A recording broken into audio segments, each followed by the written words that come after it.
The noise from the junkyard Eli was just a human boy.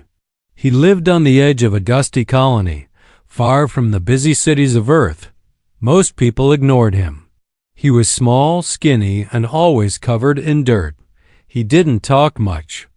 What he loved most was collecting broken things, old wires, rusted tools, and trash others threw away. People called him Junk Boy, but he didn't care.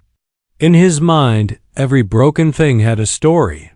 And maybe a used out every morning, Eli walked to the big junkyard outside the colony. It stretched for miles, full of crashed ships, forgotten machines, and twisted metal. The air smelled like oil and heat. Buzzing insects flew around, and sharp winds blew sand into his face. But Eli felt peace there. It was the only place where no one shouted at him or laughed behind his back. One day, as the sun rose behind the scrap hills, Eli heard a sound. It wasn't the usual hum of broken engines or the screech of metal against metal. This sound was soft, almost like a whisper click, click. Then a strange hum. He froze. His hands tightened around the wire coil he was picking up. That noise was not from Earth Tech. He followed the sound deeper into the junk. Metal shifted under his boots. He passed a broken alien transport ship half buried in sand. The sound was louder now. Then he saw it half covered in dust. Inside a bent cargo pod, something was glowing faint blue. It looked like a small cube, about the size of a lunchbox. It clicked again, then let out a low hum, like it was alive. Eli carefully pulled it out. The surface felt cold, even in the desert heat. Strange lines moved across it like veins. It wasn't human-made. He had seen pictures of alien tech before.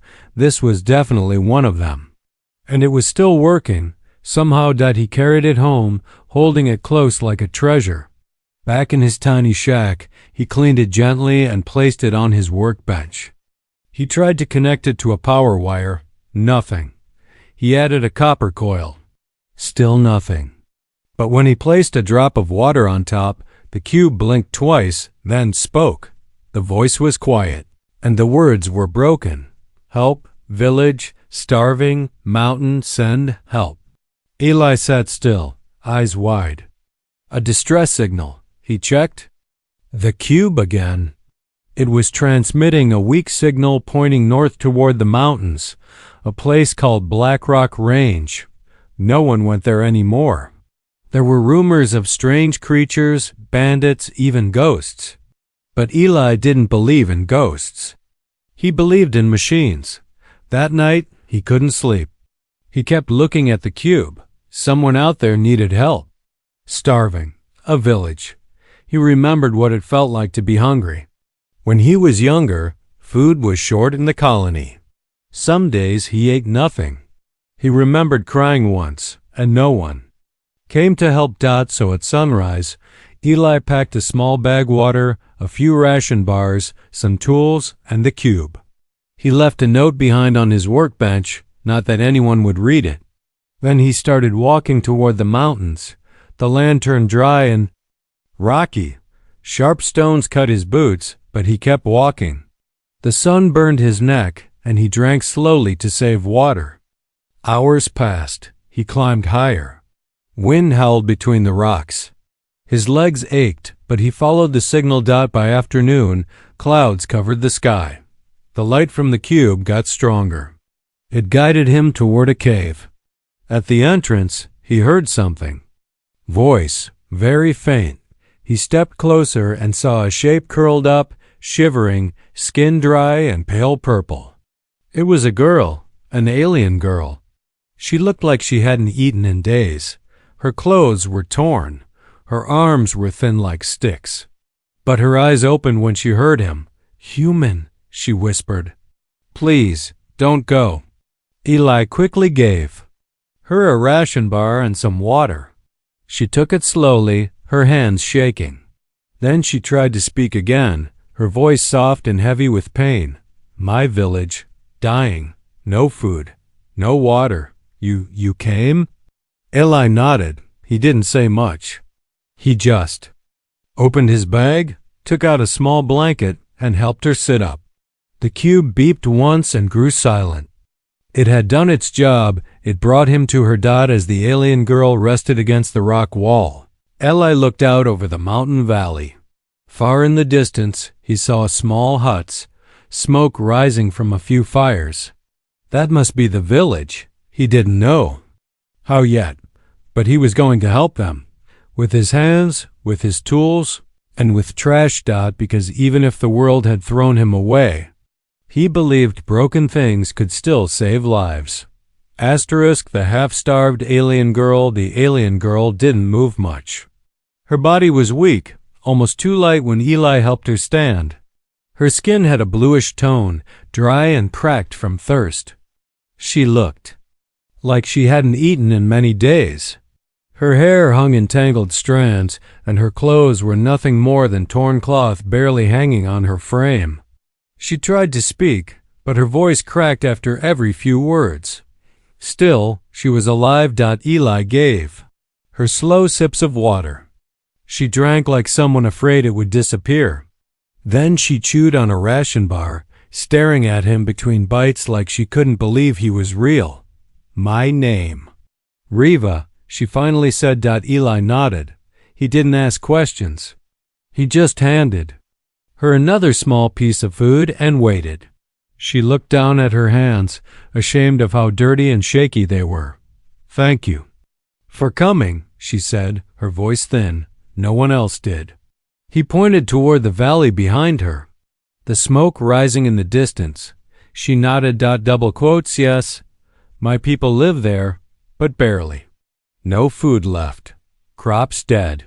Machines broken. Nothing works anymore. Eli listened quietly. Something about her voice felt honest. There was no trick. Just pain and hunger. Why didn't you ask for help before? He asked softly. She gave a small, sad laugh. We did, many times. But we are not important. We are too far, too poor, and not dangerous enough to matter. Eli knew what that felt like. Being ignored. Being seen as someone who didn't matter.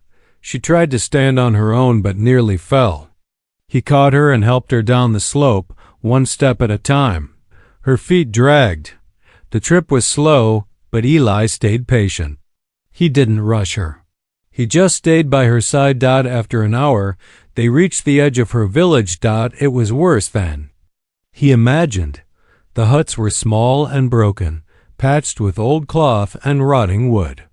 Most fires had gone out. There were no sounds of talking, no laughter, no children playing. The silence felt heavy, like the whole place had already accepted death. A few people looked up when they saw Riva walking with a stranger. Faces peeked out from tents. Eyes stared, tired and afraid.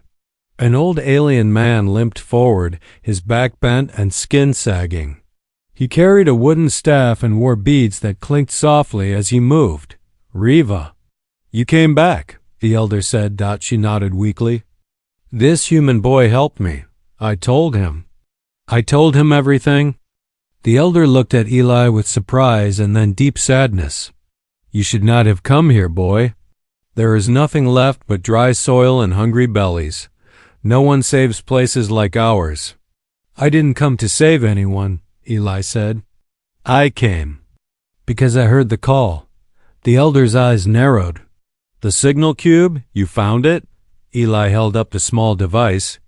It was still faintly glowing. We buried that cube 3 seasons ago, the elder said. We thought it was useless. Broken like everything else.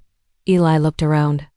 The villagers were weak, their hands thin, their bones visible under skin. Some lay under blankets, not moving. Others just sat in silence. No food, no power, no clean water. He had never seen people this close to giving up. He walked slowly through the village. Broken tech lay in piles, metal boxes, wires, cracked solar panels, old machines rusting in the dirt. To others, it looked like trash. To Eli, it looked like hope. Riva followed him with small steps. Can you fix it? she asked. I don't know yet, he replied. But maybe I can build something. What do you mean? Something that gives clean water. Something small. Something simple. I've done it before, but never on this scale. The elder overheard. We have no fuel, no tools, no engineers. Just a boy with a bag of parts. I've done more with less, Eli said, his voice steady. The elder stared at him for a long time, then gave a tired nod. If you think you can try, try. Eli got to work. He set up a corner near the edge of the village. Riva brought him all the metal scraps she could carry. He sorted through the trash using wires, old gears, glass pieces, and broken heating coils.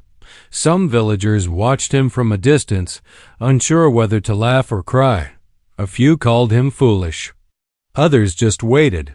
That night, Riva sat beside him near a dim fire. Her hands were warmer now. She no longer shook as much. You really think you can do it? She asked. Eli smiled for the first time in days. I don't think, he said. I build. And under the starry alien sky, the boy no one cared about began working on something that might save them all. The village of dust and bones. The sun rose, but no one noticed. In Riva's village, mornings had stopped meaning anything. Days blended into each other like the dust on their skin. Time moved, but hope didn't. The people here didn't speak much anymore. They simply waited, some for help, others for the end. Eli sat near the pile of trash he had gathered the day before. His fingers were already covered in grease. Beside him lay a half-built device made from a broken heat coil, a cracked filtration disc, and the base of a ruined solar panel. He had made similar things before, small water purifiers back home. But this place was different. Here, nothing worked right. Even the air felt dry, like it had forgotten how to carry moisture. Behind him, the villagers moved slowly, like shadows. No one laughed. No one ran. Children sat under torn sheets, eyes wide and silent. Most of the animals were gone, eaten or dead. The crops had withered. The soil was sick. The machines that once gave power had all failed, and no one had the skill or parts to repair them. Riva brought him more scraps. She didn't talk much either now. Instead, she just watched him work, her eyes always searching his face for some sign, some proof that he could actually do what he claimed. But Eli said little. He just worked. Later. That day, the village elder came again. He leaned on his staff and looked at Eli with tired eyes. Why are you really here, boy? He asked. Eli paused and wiped sweat from his brow. Because I know what it's like to starve. And I know what it's like to be ignored. The elder said nothing for a while. Then he turned and walked away. Eli kept building. The device began to take shape. He used heat from polished metal to boil dirty water. The steam would rise through a long glass pipe, cool down, and turn into clean drops. It wasn't powerful. It wouldn't save the whole village in a day, but it was a start. A single breath of hope in a place that had forgotten how to breathe. As night fell, a small group of villagers gathered around to watch. Some whispered. Others laughed bitterly. He's just a child, one woman said. What can he do with junk? Another man muttered, but then the first drop of clean water fell from the spout and hit the bottom of the container with a soft sound. Plink. Everyone heard it.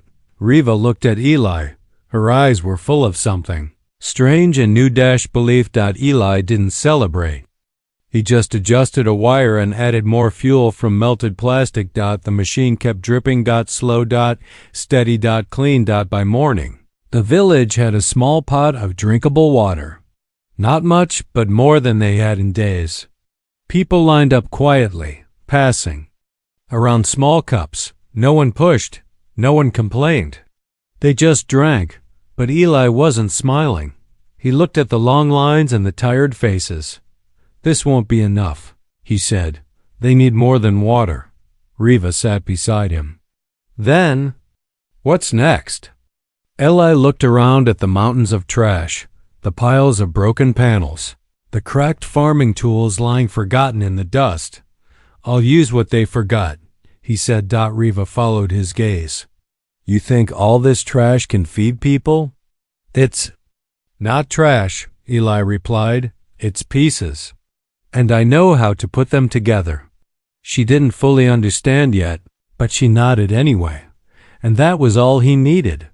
A quiet corner of trust in a village built on nothing but silence and broken dreams. Asterisk, the invention begins. The machine worked, but barely. It dripped water slowly, like a leaky faucet. It was a small win, but the hunger in the village was louder than any drops in a pot. L.A. knew that water alone would not save these people. They needed food. They needed power. They needed something. More than just hope. They needed change. The morning after the first water drop, Eli stood at the center of the junk pile he had collected. His hands moved like he was solving a puzzle only he could see. Bent pipes, cracked tools, broken drone parts, shattered solar plates. He looked at them not as garbage but as keys. Each item had a purpose. He just had to find it. Riva walked up behind him, holding something wrapped in cloth. She unwrapped. It's slowly an old energy core, once used for heating small shelters. It was burnt on one end, but still buzzed faintly when touched. Will this help? She asked. Eli took it, smiled faintly, and nodded. Yes, this might be the heart of something bigger. Villagers watched from a distance. They didn't say anything. Some thought the boy had gone mad digging through broken junk as if he could fix the world. Others thought maybe madness was better than doing nothing. Eli didn't try to explain what he was doing. He just worked. He broke the core open and wired it into a control unit. He scavenged cracked solar sheets and cleaned them with vinegar and cloth. He tore apart a dead robot to harvest sensors and rewired an old irrigation panel with copper wire pulled from inside a gutted antenna. As he worked, the shape of something new began to rise. It wasn't pretty. It looked like a beast made of bones and wire. But Eli didn't care about looks. He cared about function. He called it a heat box. It was a crude, simple greenhouse powered by sunlight and scrap heat from the energy core. Inside, plants could grow even in weak soil. Water from his purifier could drip into trays. Heat could stay trapped under the glass roof, melting frost at night and warming roots during the day. The hardest part was getting the village to believe in it. No plant can grow in dead soil, said one man. That box won't feed anyone, said another. But Eli kept building. Riva helped him carry sand and glass. She held wires while he soldered. At night, she stayed awake while he scribbled designs on old cloth scraps. One time, she asked him, "Why do you keep trying when no one believes you?" He looked at her and said, "Because someone has to." Word spread to nearby villages. One day, a stranger appeared, tall, lean, and silent. His eyes scanned the machine, then landed on Eli. "You're the trash boy they talk about?" The man said. Eli nodded. "Some say you're building a god. Others say you're just wasting time." "I'm building a chance," Eli answered. The stranger walked away without another word. But that night, Eli found extra tools and fresh wire. Left near his work site, not all eyes were mocking. As the heat box neared completion, a storm gathered over the mountains. Riva stared at the dark sky. "If the wind tears it apart before it runs," Eli didn't respond. He tightened every screw, fastened every plate, and checked every joint. He didn't have time to fear the wind. The storm hit that night. Winds howled. Dust flew like knives. The villagers locked themselves inside. Riva stayed under a tarp near the heat box, watching. Eli refused to stop. He worked through the wind, holding the structure together with ropes and his own body. When the sun rose, the village expected to see ruins. Instead, they saw the heat box still standing, inside. Warmth glowed. And in one corner 3 green leaves had pushed through the dirt. It wasn't a miracle. It was science, and a boy who believed that broken things could still grow. Asterisk the machine that glowed. No one slept that night. Not after the storm. Not after seeing green leaves where only dry dust had lived for months. The villagers gathered at dawn, silent and slow, like waking from a dream. Their eyes weren't on the sky or the rising sun. They were on the strange, ugly machine glowing gently near the edge of their broken homes. It wasn't beautiful. It was made of scraps, rust, and mismatched pieces. But to the villagers, it was the most beautiful thing they had seen in a long time, because inside it, something was alive. 3 tiny plants. Just sprouts. But in a place where everything had been dying, they looked like a promise. Eli stood beside the heat box, his clothes soaked in sweat and dirt. He hadn't rested. His hands were cut, his fingers burned from welding through the storm, but he didn't care. The machine had survived. The structure held. The air inside stayed warm. Water from the purifier was dripping exactly where he had planned. The system worked. Riva was the first to smile. You did it. Eli shook his head. We did it. The village elder came forward slower than usual. He leaned on his staff and stared at the plants without speaking. Then, with shaking hands, he knelt and touched the glass. This is not magic, he said quietly. This is work. This is effort. This is life. Returning. By midday, more villagers came. They began helping Eli without being asked. One brought extra panels. Another carried buckets to collect rain. Children cleaned the area around the machine, their eyes wide with wonder. For the first time in many moons, the village moved like it was still alive. But Eli didn't celebrate. He was thinking ahead. This machine could grow food. Yes, but only for a few people. It wasn't enough. Not yet. And then there was something else, a feeling in his chest. Not fear, but a warning. That evening, while adjusting the solar panel angles, Riva ran up to him with urgency in her eyes. Eli, she said. A scout. Came back. He heard something. What? Another tribe. Across the mountain. They heard we made something new. Something useful. Eli paused. And? They want it, or they'll take it. Eli looked toward the mountains. In the distance, the sky was dark, not from clouds, but from smoke. Another village burning, maybe. Maybe worse. How long do we have? He asked. 2 days. Maybe. Less. Eli didn't flinch. He turned back to the machine and kept working.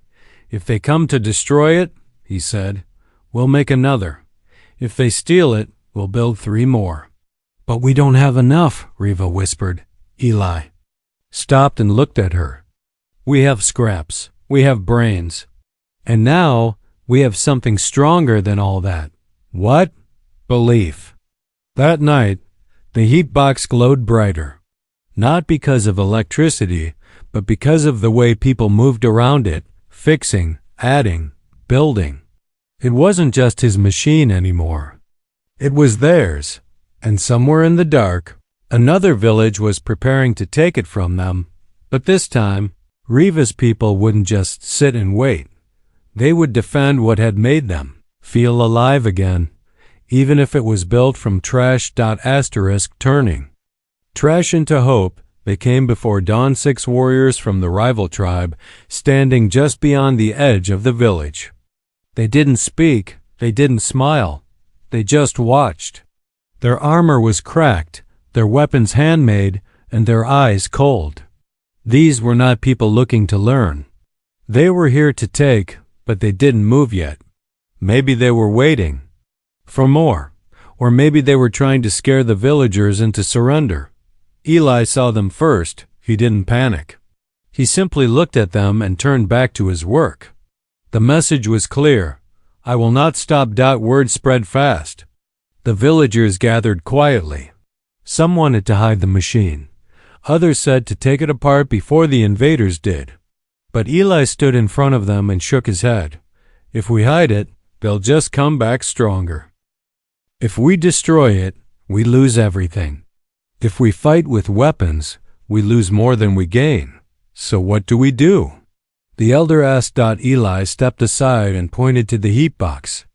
We show them what we've built, and then we show them what we're going to build next. He opened a cloth and revealed blueprints he had drawn in charcoal simple farming trays, water systems, and even small energy catchers using broken drone panels. Riva held up a container of fresh seedlings they had prepared in the night. And then Eli said the one thing no one expected: we share. The villagers stared at him, confused, some angry, some afraid. Share it? Someone whispered, after everything we've done? Yes, Eli replied, because this isn't just for us. This is how we stay alive, not through fear, but through growth. If we turn them into enemies, they'll burn this place. If we turn them into builders, they'll protect it. The elder studied Eli for a long moment, then nodded. Let the boy lead. By noon, the visitors were still watching. So Eli walked to the edge of the village and called out, "You want this?" he said, pointing to the machine. Then help us build more. Help us grow food. Help your own people. One of the warriors laughed. And what if we don't? Eli didn't step back. Then you can destroy it. But you'll lose the only thing keeping this land alive. There was silence. A long one. Then one of the younger warriors stepped forward and said, "Show me how it works." That was the beginning. In the days that followed, the village turned into a construction site. What was once piles of trash became stations: one for shaping trays, one for melting old metal into frames, one for cutting plastic into water funnels. Children helped sort wires by color. Elders shared stories to keep spirits high. Riva taught others how to mix crushed minerals into the soil. Outsiders stayed. They never apologized, but they worked. They carried, lifted, and learned. And little by little, the village changed. In less than a week, there were 4 heat boxes running. Plants were sprouting in each one. A shared water system flowed between huts. Eli even fixed 2 broken lights and powered them from a solar piece. Rigged to a battery that had no label, the village no longer smelled like hunger and dust. It smelled like warm soil and cooking leaves. One evening, Riva stood beside Eli, watching the sun fall behind the hills. "You turned garbage into a future," she said. Eli smiled. "I didn't. We did." She looked at him and whispered, "You gave us a reason to believe again." He looked at the glowing heat boxes, the children carrying tools, and the warriors now planting seeds with their hands. "No," he said quietly. "You just needed someone to remind you that broken things can still grow." And from that day, no one called it trash anymore. They called it life. The boy they called a hero. The story of the forgotten village traveled faster than any wind across the wastelands. At first, no one believed it. A human boy? Turning garbage into food? Healing an alien tribe with rusted parts and broken wires? It sounded like a tale told to comfort hungry children. But the proof was real. Visitors came. They saw green crops growing under glass. They drank clean water from a pipe made of old plumbing. They watched rival tribes working side by side, planting and building instead of stealing and burning. At the center of it all was Eli. He didn't wear armor. He didn't carry weapons. He didn't speak like a leader. But when he walked through the village, every head turned and every voice lowered. Not from fear, but respect. He was the boy who stayed when no one else did. The one who didn't run when the mountain storms came. The one who looked at a pile of trash and saw a chance to live. Earth finally heard about it. A ship arrived, sleek and clean, marked with the human symbol. Officials stepped out wearing polished boots and long coats. They looked out of place. Among the dirt and crops and busy hands, they came with scanners, clipboards, and big words. They expected to find a child playing in the mud. Instead, they found a community alive and proud. The lead officer asked to speak with the person in charge. Everyone pointed to Eli. He was in the back, fixing a water funnel. The officer walked over confused. "Are you the engineer?" he asked. Eli wiped his hands and stood up. "I just build things." The officer looked around. "We thought this place was lost, a disaster zone." "It was," Eli said, "but not anymore." The man glanced at the villagers, aliens who had once begged for food, now working together, laughing, sharing meals. He turned back to Eli. "How did you do this?" Eli looked at the ground, then at the machines, then at the people. "I listened," he said. "And I didn't walk away." The report that went back to Earth was short but powerful. A single boy had done more for peace and survival than years of aid and policy. He used no money, no special tools, just trash, kindness, and time. Soon, other villages wanted to learn, and Eli didn't keep the knowledge for himself. He drew blueprints, taught kids how to wire panels, showed elders how to build filters with rocks and cloth.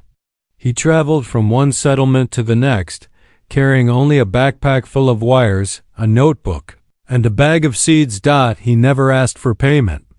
He only said one thing to each place: "If it looks broken, look again." Years passed. The land changed. Where dust once ruled, green patches spread. Where silence once sat, laughter returned. People told stories of the boy who arrived with nothing but a cube and a dream. Some called him a genius. Some called him a miracle. But the villagers had a simpler name. They called him the one who stayed. And even long after he had moved on to help others, children in the village would press their hands to the warm glass of the first heat box still glowing, still growing, and whisper his name like a seed planted in their hearts. Eli. The boy who turned trash into life, the human who gave them a future, and a hero who never asked to be one.